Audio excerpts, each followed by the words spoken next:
خواجہ خواجگاں فرید الملت والدین گنشکر نے ایک دن شاگردوں سے کہا شاید آج رات کو چاند ہو جائے رمضان شریف کا، میرے ساتھ کوئی تراویح پڑھے گا؟ سب نے کہا حضرت ہم سب حاضر ہیں۔ کہا ٹھیک ہے۔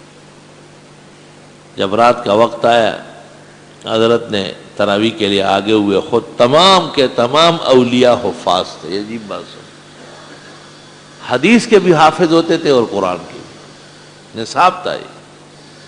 ہر شیخ جب خلافت دیتا تو پہلے پوچھتا قرآن یاد کر لیا، بخاری شریف یاد کر لی؟ یہ نہیں اس زمانے کے کہ جی پیر صاحب کو پیسوں کا لفافہ بھر کے دے دو بس آپ خلیفہ ہے۔ پٹاکا پنزے مریدان خرسی گیا پیسہ شپاڑس پیران خرسی گیا۔ حضرت کی عمر اس وقت 89 سال تھی، ایک کم 90، اور جب نماز کے لیے آگے ہوئے تو پہلی رکعت میں ایک قرآن ختم کر کے اور دوسرے قرآن کے 22 یا 19 پارے پڑھے، اور پھر بقیہ 19 رکعت میں بقیہ پارے مکمل کیے۔ جب اگلی رات ہوئی کوئی نہیں ہے، سب بھاگ گئے۔ ان کا معمول تھا کہ ہر رات کو اس طرح تراویح میں 2 قرآن مجید ختم کرتے تھے۔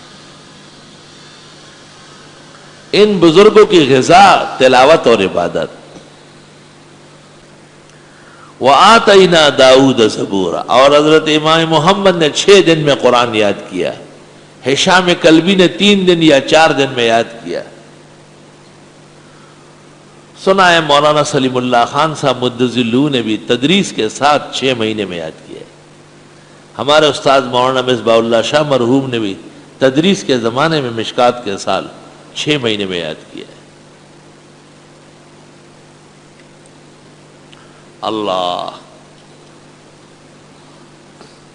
اور شاہ اسماعیل شہید کا واقعہ، اس آیت کی تفسیر میں حضرت امام الازہر مولانا انور شاہ نے لکھا ہے وَقَدْ بَلَغَنَا عَنِ الثِّقَةِ أَنَّ الشیخ اسماعیل الشہید كَانَ يَخْتِمُ الْقُرْآنَ مِنَ الْعَصْرِ إِلَى الْمَغْرِبِ بِمَحْضَرٍ مِنَ الْعُلَمَاءِ بِدِہْلِ۔